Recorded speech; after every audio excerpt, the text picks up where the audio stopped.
আল্লাহ রসুল ইরশাদ করেন, আল্লাহ আমাকে শিক্ষক বনে পাঠিয়েছেন। রসুলের বাসত মুআল্লিম হিসাবে অনেক বড় শিক্ষক, অনেক বড় গণিত। উম্মত বানানোর 1 নম্বর কারিগর হলো মুআল্লিমগণ। যেখানে মুআল্লিম সর্বগুণে গুণী, সেখানে প্রতিষ্ঠান হবে। মাদ্রাসা কোনো ঘর, বিল্ডিং, এই জমি আবাদ এগুলির নাম না। আসলে আমাদের আকাবের বুজুর্গানের দিন কোনো এক বেসাহারা, বেসায়া এমন জায়গায় বসতে প্রতিষ্ঠান আছে।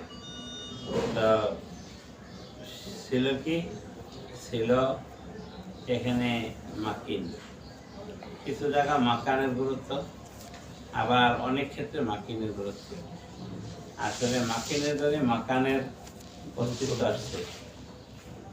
মদিনা ইয়াসরিফ ছিল। আহলে সুন্নাহ ওয়াল জামাতের আকীদা আল্লাহ রসুলের কদমের বরকতে নবীজি মদিনার যে মাটিতে শুয়ে রয়েছে, এই মাটির দাম আল্লাহ তাআলার কাছে আমরা আরশ করছি কলমের ক্ষেত্রে বেশি। সুবহানাল্লাহ। এটা তো মাকিন। মকান আজমতলা হয়েছে মাকিনের কারণে।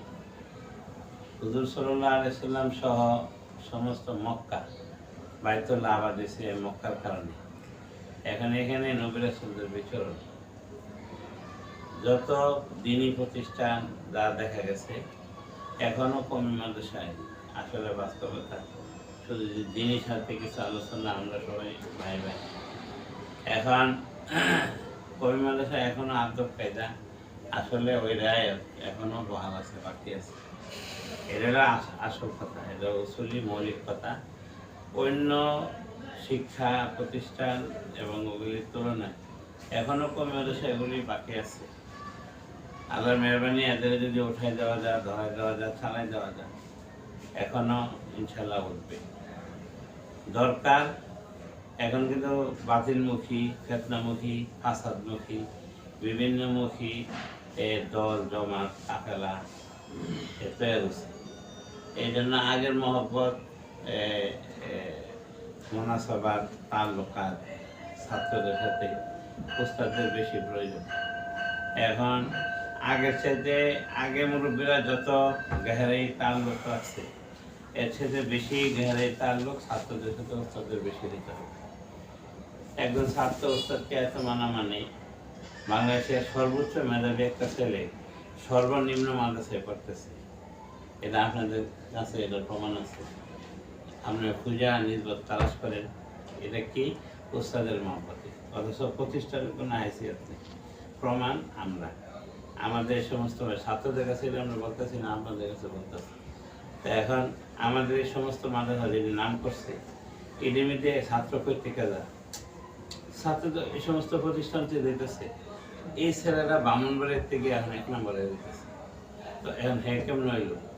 এখানে হুজুরে না করে রয়েছে, হ্যাঁ এ না হতে এখানে শিখছে, সরব তো এখানে এসে শিখছে, সে এখানে পরিণত সব হইতেছে। এতদিন যে এত মেধাবী ছেলেরা এখানে কেমন করে রইল?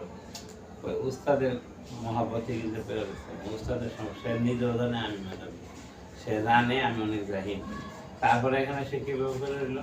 উস্তাদের তাল্লুকাতের কারণে, সম্পর্কের কারণে। এই জন্য একটু পরে হোক না, এই উস্তাদ এত বড় আমানত সম্পদ। এই জন্য এই জমানা এটা বেশি বেশি হয়ে গেছে প্রয়োজন। নাহলে বিভিন্ন ফাসাদমুখী এর কারণে একজনের বাদ দিয়ে দেওয়া, নষ্ট করা এটা সহজ।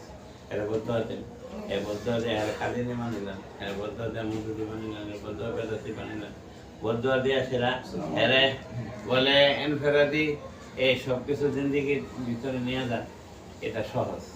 কিন্তু তাকে যোগ্য বানায় গড়ে তোলা অনেক কঠিন, যোগ্য বানায় গড়ে তোলা অনেক কঠিন।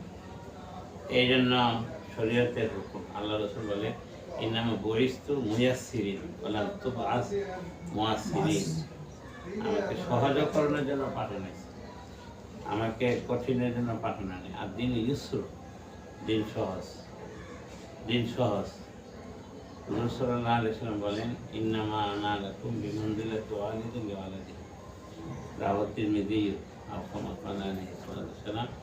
আল্লাহ নবী বলেন আমি তোমাদের জন্য এমন যেমন নাকি একজন পিতা সন্তানের জন্য যেমন।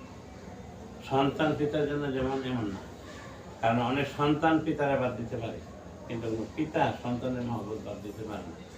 অনেক সন্তানের পিতা বিলাদা সাময়িকের জন্য হইল, কিন্তু কোনো পিতা সাময়িকের জন্য পিতা সন্তান হারা হইতে পারে না। এত শফকত মহব্বত। তারপর এই হাদিসে মুহাদ্দিসিন লেখছেন, আল্লাহ নবী এই হাদিসের মধ্যে উস্তাদ ছাত্রের প্রতি দরদ মহব্বত কি হবে তার সাথে এটা বলেছে। এখানে রাসূল বলছেন ছাত্রের প্রতি উস্তাদের দরদ কি একটা পিতা সন্তানের প্রতি যা হয়